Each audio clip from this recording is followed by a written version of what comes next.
ایمان کی وہ سطح نہیں ہے جو کھڑا کر دے حکم پر۔ نماز کا کس کو نہیں پتا کہ فرض ہے، کیوں نہیں پڑھتے؟ ایمان کا سرمایہ تھوڑا ہو گیا ہے۔ پردے کا کس کو نہیں پتا کہ مسلمان عورت کے لیے پردہ فرض ہے، عین ہے، کیوں نہیں پردہ ہو رہا؟ سرمایہ کوئی نہیں، پیسے کوئی نہیں، اور پیسے سے چیز خریدی جاتی ہے، ایمان سے چیز خریدی جاتی ہے، اطاعت ایمان سے آتی ہے، کیوں پردہ اٹھ گیا؟ ایمان کی حرارت۔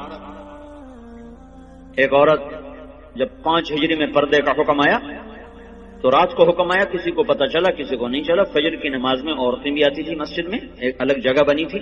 جب ایک خاتون آئی، دیکھا تو ساری عورتیں پردے میں چادروں میں چھپی، پتہ نہیں کیا ہوا۔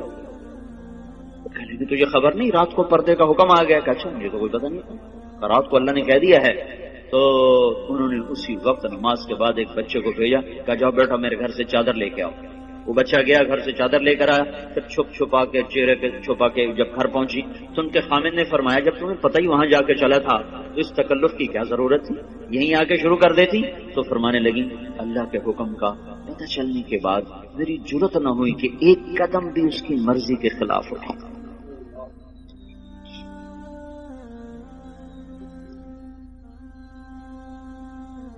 اب چونکہ ایمان کی حرارت ہے نہیں، ایمان کی طاقت کمزور ہو چکی ہے، تو ہیلے بہانے اور لچر عذر۔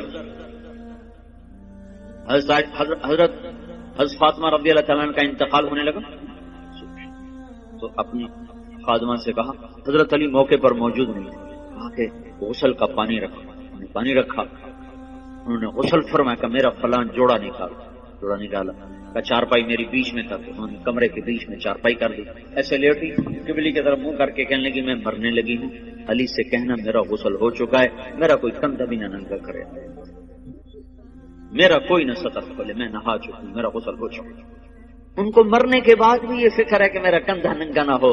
آج کے لباس نہیں دیکھتے ہو، ساری کمر ننگی ہو رہی ہے، سارے بازو ننگے ہو رہے ہیں۔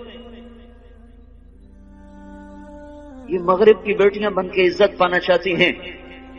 مغرب کی عورت نے آزاد ہو کر بڑا دکھ پایا ہے، مجھے میرے رب کی قسم، اس کی آزادی نہیں، ہلاکت ہے، ہلاکت۔ میں آپ کو چھپاؤ چھپاؤ چھپاؤ، جتنا چھپو گی اتنا اللہ کے ہاں روشن ہو جاؤ گی، جتنا ظاہر ہوگی اتنا اللہ کی نظر میں ذلیل ہو جاؤ گی۔ یہ تو پاگلوں کا جہان ہے، پاگلوں کے پیچھے چل پڑو گے۔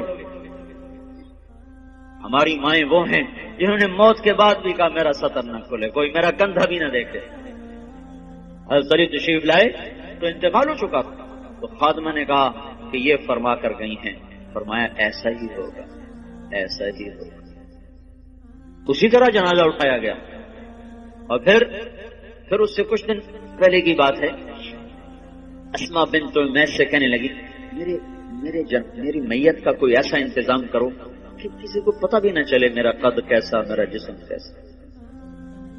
تو انہوں نے کہا میں نے حبشہ کی ہجرت کی تھی، تو وہاں عورت کو دفن کرنے کے لیے، عورت کی میت اٹھانے کے لیے ہوتا ہے کہ وہ چارپائی کے اوپر ایسے وہ لکڑیاں جو لچکدار ہوتی وہ اس طرح پھنسا دیتے ہیں، اس کے اوپر چادر ڈال دیتے ہیں، تو اس سے وہ سارا وجود اندر چھپ جاتا ہے، پتہ ہی نہیں چلتا قد کیا ہے، موٹائی کیا ہے اور چھوٹائی کیا ہے۔ کہ بس میرے ساتھ بھی ایسا ہی کرنا۔ ایک مدد اللہ نے کی کہ میں رات کو اندھیرے میں اٹھایا، دن کے اجالے میں نہیں اٹھایا۔ ایک پردہ اللہ نے کہا کہ پوری رات کو پردے کا حکم دے دیا کہ محمد کی بیٹی آ رہی ہے، پردہ کرو۔ دوسرا کام اسماء بنت امیس سے کروایا، انہوں نے وہ پر لگا دی۔ وہ دستور آج بھی عرب میں چلا آ رہا، حضرت فاطمہ سے جو شروع ہوا، اس سے پہلے نہیں تھا۔ یہ جو جنازہ اٹھتا ہے، آپ لوگ دیکھو حرم میں جو جنازہ ابھرا ہوتا ہے وہ خاتون کا ہوتا ہے، اس کے اوپر انہوں نے کور لگایا ہوتا ہے۔ دیکھنا جو لوگ جاتے ہیں حج پہ، وہ میں تو کئی سال سے جا رہا ہوں، کر یہ پڑھا بھی تھا اور دیکھا بھی ہے کہ جب خاتون کا جو جنازہ ہوتا ہے ویسے ابھرا ہوتا ہے، اور جو مردوں کا جنازہ ہوتا ہے ویسے سیدھا ہوتا ہے۔ وہ ایسے اونچا کیا ہوتا ہے تاکہ یہ عورت کس قد و قامت میں ہے وہ بھی پتہ نہ چلے۔ اسلام ایسے حیاؤں والا طریقہ زندگی بتاتا ہے کہ ہماری عورت کا مرنے کے بعد بھی پردہ ہے، یہ زندہ ہو کے باہر نکل رہی ہیں، کون ان کو سمجھائے۔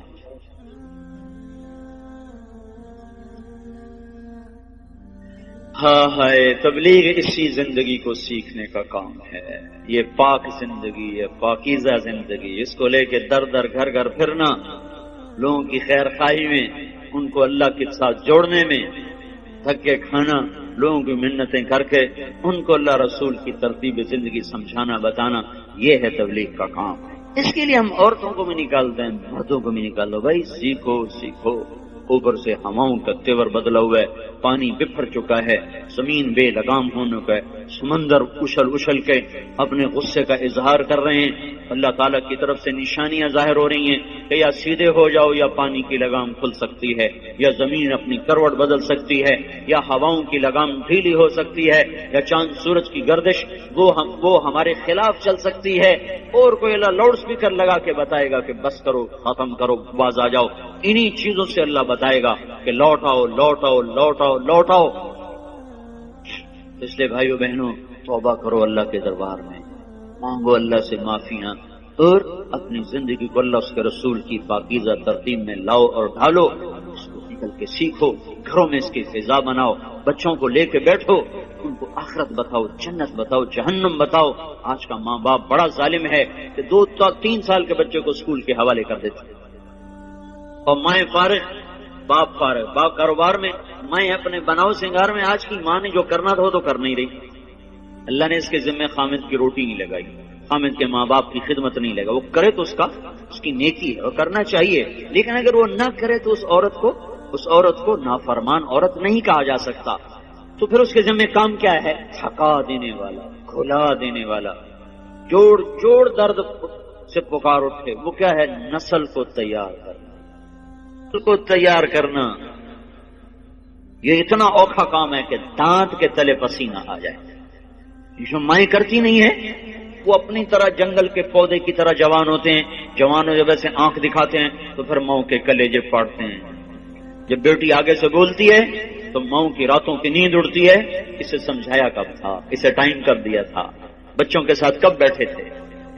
مدرسہ تربیت کی جگہ نہیں ہے، نہ خانقاہ تربیت کی جگہ ہے، نہ تبلیغ تربیت کی جگہ ہے۔ سب سے بڑی اور سب سے طاقتور تربیت کی جگہ ماں کی گود ہے اور باپ کا سایہ ہے۔ ماں نے گود خالی کر کے ٹیوٹر کے حوالے کر، ٹیوٹر کے پیٹ سے نکلا ہے کہ تمہارے پیٹ سے نکلا ہے؟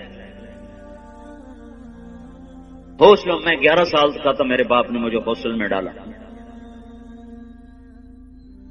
چھوٹے چھوٹے بچوں کو ہاسٹلوں میں دھکا دے دیا، فارغ تو وہ جنگلی جانور کی طرح اور جنگل کے کانٹے دار جھاڑی کی طرح وہ پروان چڑھتے ہیں، انہیں کیا خبر کہ ماں کیا ہے، باپ کیا ہے۔ تو اللہ کا احسان ہوا، تبلیغ کا کام چلا اور اللہ تعالیٰ نے ہمیں راہیں سجھا دی، دکھا دی۔ اپنی اولاد کے لیے وقت نکالو، گھروں میں بیٹھو، صحابہ کی سیرت پڑھو، حضور کی سیرت پڑھو، جنت جہنم کے واقعات سنو، پڑھو، سناؤ، ان کے معصوم ذہنوں میں ڈالو۔ تو وہ آگے جب چڑھیں گے، پروان چڑھیں گے تو کچھ اپنے اوپر پھلدار ہو کر وہ نکلیں گے، ورنہ تو وہ کانٹے دار جھاڑیاں بنیں گے، کانٹے دار۔ اس لیے وقت دو، اپنے آپ کے لیے وقت نکالو، اپنی نسل کے لیے وقت نکالو، اپنے گھروں کو مسجد بناؤ، گھروں کو مسجد بناؤ۔ زبان کا بول بڑی طاقت رکھتا ہے، زبان کے بول میں اللہ نے اثر رکھا ہے۔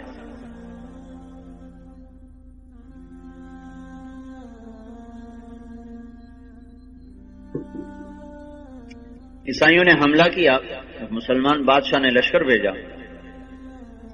خبر آئی شکست ہو، تو ملکہ نے کہا یہ خبر غلط ہے۔ بادشاہ نے غصے میں کہا کیسے غلط؟ خبر باہر سے آئی، تو اندر بیٹھ کے تو غلط کہہ، تو چپ ہو گئی۔